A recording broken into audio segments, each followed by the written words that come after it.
Continuamos con computación evolutiva y ahora vamos a ver algunas variantes al esquema general que vimos en las partes anteriores. Recordarán que básicamente vimos cromosomas binarios, lo que eran los algoritmos genéticos, y si bien hicimos una introducción general a los mecanismos de la computación evolutiva, nos centramos sobre todo en los ejemplos en los algoritmos genéticos. Ahora vamos a ver algunas variantes, algunas alternativas que son muy utilizadas también, siempre dentro del área de computación evolutiva. La primera de las variantes consiste en pensar que hay distintos parámetros que controlan la evolución que podrían variar, que no necesariamente tiene que haber, por ejemplo, una probabilidad de mutación fija a lo largo de toda la evolución, o incluso ni siquiera tiene que ser exactamente la misma para los distintos individuos, o quizás tampoco necesariamente tiene que ser la misma probabilidad de mutación para distintas partes dentro de un cromosoma, para distintos genes. Algunos cromosomas a lo mejor, o partes del cromosoma, a lo mejor necesitan mutar con más probabilidad, otros con menos. Entonces esta idea de que la probabilidad de mutación y otros parámetros del algoritmo pueden ir cambiando durante la evolución, dio el surgimiento de los algoritmos conocidos como estrategias de evolución. Así que básicamente con todos estos parámetros, que son los más importantes, las probabilidades de cruza, el tamaño de la población, la brecha generacional, el elitismo, podríamos ver cómo variarlos e incluso también podríamos ver cómo hacer para que se modifiquen automáticamente. O sea que podríamos pensar en que los parámetros de la evolución también evolucionen, también cambien y haya mejores parámetros y peores parámetros. Entonces, en ese esquema vamos a hablar de las estrategias de evolución y la primera diferencia con lo que vimos antes es que las representaciones son fenotípicas. ¿Qué significa que la representación sea fenotípica? Que es directamente poner en el cromosoma los valores de las variables, los parámetros o lo que sea que queremos evolucionar. No convertirlos a binarios y hacer todo un proceso de representación específico y binario, sino directamente poner el valor. Si tenemos que evolucionar los pesos de una red neuronal, bueno, el cromosoma tendrá un montón de pesos y no tenemos que combinarlo binario ni nada, sino que serán números reales directamente. Dentro de esta representación fenotípica, en el caso particular de las estrategias de evolución, vamos a tener las denominadas variables objetivo y las variables de control. Las variables objetivo son las que siempre estuvimos evolucionando, los pesos de la red neuronal, el orden de las ciudades del agente viajero, las coordenadas de las figuras, las instrucciones del robot. Y las variables de control o variables estratégicas son las variables que controlan la evolución. Un ejemplo típico con el que surgió todo esto de las estrategias de evolución es la probabilidad de mutación. En el caso del fitness vamos a mantener el mismo esquema que teníamos con los algoritmos genéticos, que recordarán era muy dependiente del problema que queremos resolver, así que ahí no tenemos ningún cambio importante. En cambio, en cuanto a los operadores, tenemos los operadores de mutación y cruza, que son los básicos.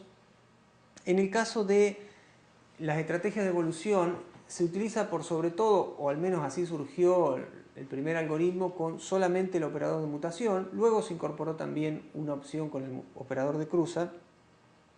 Y se muta un padre elegido al azar y directamente, si ese padre luego de la mutación mejoró, o sea su fitness subió, se lo deja para la próxima generación, y si no mejoró, directamente se elimina. Así que es un operador de mutación bastante particular, una mezcla de selección con mutación. En este caso estamos haciendo una especie de mezcla de selección combinada con el operador de mutación. Es una selección aleatoria, se elige un padre cualquiera al azar, se lo muta, vuelvo a repetirlo, y si mejora queda y si no mejora se elimina. Y luego tenemos la reproducción. En el caso de la reproducción hay dos esquemas, los dos esquemas más conocidos. Uno se denomina mu más lambda, este es de estrategia de evolución. En el caso del esquema del mu se generan mu padres, el mu más lambda tiene mu padres y lambda mayor que 1 hijos. Entonces, en base al conjunto de la unión entre esos padres y los hijos, se eligen directamente los mejores, dicho de otra forma, se eliminan los peores, y esos pasan a ser la nueva población. O sea que tenemos los mu unión con el conjunto de lambda, que son los hijos, los ordenamos de menor a mayor y nos quedamos con los de mayor fitness para mantener el tamaño de la población constante. En el otro caso se llama mu lambda, es el otro de los mecanismos conocidos, y en este caso se generan muchos más hijos que padres. Acá se suele utilizar también el operador de cruza. Entonces se generan una cantidad lambda mayor a la cantidad de padres y luego nuevamente se elige un subconjunto de lambda. O sea, de todos los hijos que se generaron, se eligen, supongamos que la población es de 100, bueno, los 100 mejores. Ahí no hay competencia, no hay ruleta, no hay nada de eso. Se eligen directamente los 100 mejores. Fíjense que el componente aleatorio estuvo antes, estuvo cuando aplicamos la selección y en esa selección mezclada con cruza. No es que eliminamos el componente aleatorio. Estamos haciendo una reproducción que es más determinística, pero la componente aleatoria sigue existiendo en este algoritmo.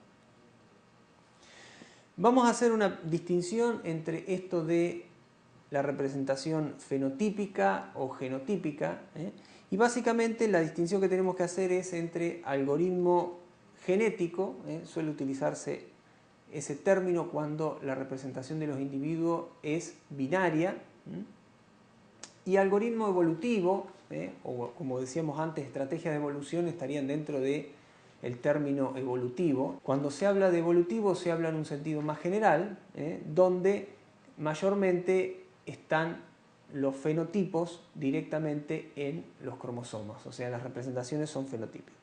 Vamos a ver algunas ventajas y desventajas. Por ejemplo, en el caso del algoritmo genético, en el caso de los binarios, tenemos genes que tienen dos alelos, o sea, pueden ser 0 o 1. 0 o 1. No puede haber otra alternativa. En el caso, para compararlo, ¿no? En el caso de los algoritmos fenotípicos, cada gen puede tener, a lo mejor si es un número real, infinitos posibles valores, ¿no? Esto tiene la desventaja de tener muy pocas variantes, pero tiene la gran ventaja de que el teorema de esquemas con los operadores clásicos asegura la convergencia y es más fácil de demostrar. Una desventaja importante es el fenómeno conocido como epistasis. La epistasis es cuando hay un gen, un único gen, que por ser incorrecto invalida completamente al individuo. Nosotros podemos imaginarnos cómo pasa esto si pensamos en un gen que tenga, bueno, 0 y 1, como en el caso de los algoritmos genéticos, y supongamos que estamos codificando con 8 bits un número. Evidentemente, si cambiamos por una mutación el bit menos significativo, el valor en el mundo real, en el fenotipo, va a cambiar muy poco, y ese mismo cambio, si por azar tocó en el bit más significativo, puede cambiar completamente y de hecho puede pasar de ser 128 a ser 256 o tener cambios del doble, ¿no es cierto? Entonces, podría ser que incluso algunos valores, algunos bits que yo cambie, me generen un valor completamente inválido. O sea, que hagan que esa variable que yo estaba codificando en binario tome un valor que no es válido en el dominio de la aplicación. Por ejemplo, cuando yo trataba de poner figuras geométricas dentro de un área, si yo no codifiqué con suficiente cuidado la representación de los individuos, podría cambiar un bit y hacer que la figura quede completamente afuera del área. O sea que ese gen incorrecto puede invalidar todo el cromosoma y por lo tanto todo el individuo. Un individuo que estaba en una zona muy buena y prometedora, por una simple mutación en un bit inapropiado, puede quedar completamente afuera. La otra característica es la representación lejana al dominio del problema. ¿Qué significa esto? Que yo tengo que estar transformando, tengo que pensar qué es la realidad, el dominio del problema, y tengo que pensar por otro lado cómo lo codifico, qué significa ese número binario. Esa transformación de un lado del otro, evidentemente en lo conceptual complica un poco, y de hecho hay que hacer un esfuerzo importante para encontrar una buena representación. Y otro problema relacionado con la epistasis también es que si uno no diseña muy bien la representación de los individuos, la población puede llegar a tener grandes cantidades de individuos inválidos. Puede converger a una población en donde de 100 a lo mejor 90 sean inválidos, no tengan posibilidades de sobrevivir directamente, y la evolución se reduzca a la evolución de los 10 que más o menos son válidos. Por otro lado, en el caso de los algoritmos evolutivos, donde podemos hacer una representación real o fenotípica, tenemos las contrapartes de ventajas y desventajas. Tenemos muchos alelos, o sea que un gen puede tomar muchísima cantidad de valores diferentes. Tenemos la desventaja de que no hay un teorema que me asegura la convergencia, o bien hay muchos teoremas dependiendo de los operadores, dependiendo del tipo de representación que aseguran convergencia en un caso, en otro caso, pero para el caso general no tenemos asegurada la convergencia. Y tenemos muchas veces la necesidad de redefinir los operadores clásicos. Cuando tenemos genes que son números reales y que representan cosas directamente de la realidad, hay que definir de manera muy particular el operador de cruza, el operador de mutación, porque ya no podemos cambiar un 0 por un 1. ¿Cómo hacemos para hacer una mutación si se la tenemos que hacer un número real? Por ejemplo, muchas veces lo que se utiliza, este es el caso de las estrategias de evolución, que es lo que vimos antes, tirar un número al azar con una determinada media y varianza, de acuerdo a una distribución normal, y sumarle a ese gen ese número al azar que acabamos de generar. Y de esa manera se hace una mutación. Pero bueno, hay muchas otras alternativas para mutar y hay que empezar a buscar mutaciones que nada tienen que ver con la mutación biológica, ¿no?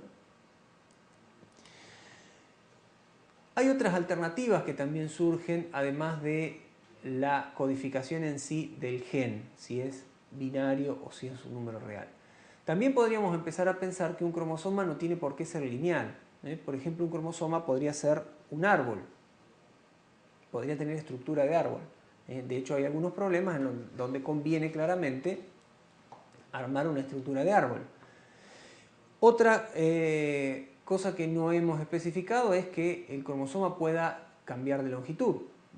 Si en una cruza cortamos a los dos padres exactamente en el mismo lugar, bueno, hacemos la cruza y queda todo igual. Pero si a un padre lo cortamos en distinto lugar del otro, al hacer la cruza, un hijo va a quedar más chico y el otro más grande, con más genes.